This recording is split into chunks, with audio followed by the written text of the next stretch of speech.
విశాఖ గాజువాక గంజాయి వద్దు గ్రామం ముద్దు అనే నినాదంతో అవగాహన ర్యాలీ. గంజాయి వద్దు గ్రామం ముద్దు అనే నినాదంతో అవగాహన ర్యాలీ. ఇటీవల 3 సంవత్సరాల పాపపై అఘాయిత్యం జరగడంతో ఆ గ్రామంలో గంజాయి నిర్మూలించాలని నడుం బిగించిన మహిళలు, యువత గంజాయి వద్దు గ్రామం ముద్దు అనే నినాదంతో పెదగంట్యాడ, ఈతపాలెం గ్రామంలోని మహిళలు, యువత కలిసి అవగాహన ర్యాలీ నిర్వహించారు.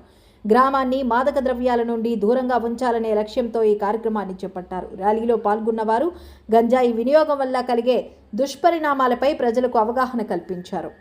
జీవనజ్యోతి కేవలం మేము గంజాయిని అరికట్టాలనే ముఖ్య ఉద్దేశంతో మా గ్రామ యూత్ కుర్రవాళ్ళందరూ కూడా, మహిళలు కూడా గంజాయిని అరికట్టాలనే ఉద్దేశంతో మేము ఈ ప్రోగ్రాం చేయడం జరుగుతుంది.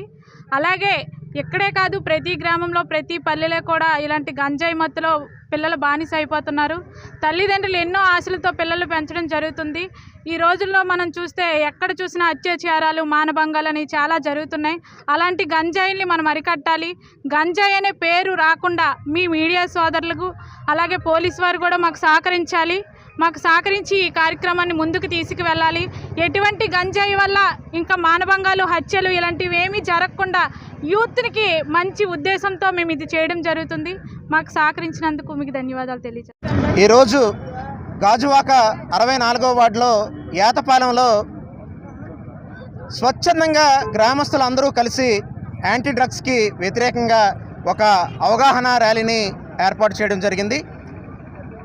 ప్రస్తుతం ఉన్న సమాజంలో డ్రగ్స్ అనేవి మన యొక్క సంస్కృతిని, సాంప్రదాయాలని, యువతని నిర్వీర్యం చేసే విధంగా ఈ సమాజం అంతా కూడా, ముఖ్యంగా యువత పెడతరవ పట్టడానికి ప్రధానమైన కారణభూతంగా ఉంది.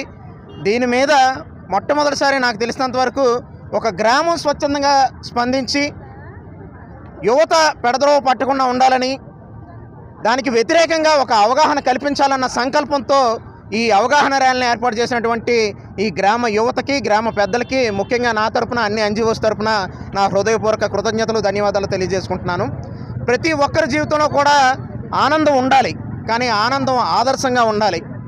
ఎందుకంటే మనం ఒక ఆనందాన్ని అనుభవిస్తూ ఉంటే అది మనకు తెలిసి ఉండాలి. కానీ మందు తాగినా, లేకపోతే డ్రగ్స్ స్వీకరించినా, గంజాయి సేవించినా, ఇవన్నీ కూడా మనకు తెలియకుండా మనం అనుభవిస్తున్న ఆనందంలో అనేక అఘాయిత్యాలకు పాటుపడుతున్న యువతను చూస్తే నిజంగా మన ముందు తరం, ఇప్పుడున్న తరం నిజంగా చాలా ఆవేదనకు గురవుతుంది. ఎందుకంటే కళ్ళ ముందే యువత ఇలాగా పెడద్రోవ పట్టడం, మన కళ్ళ ముందే వాళ్ళని ఎంతో ప్రేమిస్తాం మనం, కానీ వాళ్ళు గంజాయి సేవించి ఆ మత్తులో ఎన్నో అఘాయిత్యాలకు పాల్పడుతున్నారు. రీసెంట్గా ఒక తల్లిని చెరిచిన బిడ్డగా, ఒక చెల్లిని, ఒక అక్కని కూడా అఘాయిత్యం చేసిన సంఘటనలు మన రాష్ట్రంలో చోటు చేసుకున్నాయి.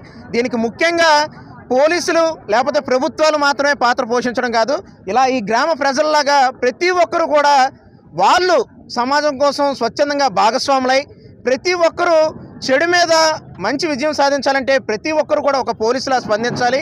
ఆ విధంగా స్వచ్ఛందంగా స్పందించి యువతని మంచి దారిలో నడిపించాలన్న వీళ్ళ సంకల్పానికి నేను ప్రధానంగా హృదయపూర్వక కృతజ్ఞతలు తెలియజేసుకుంటున్నాను.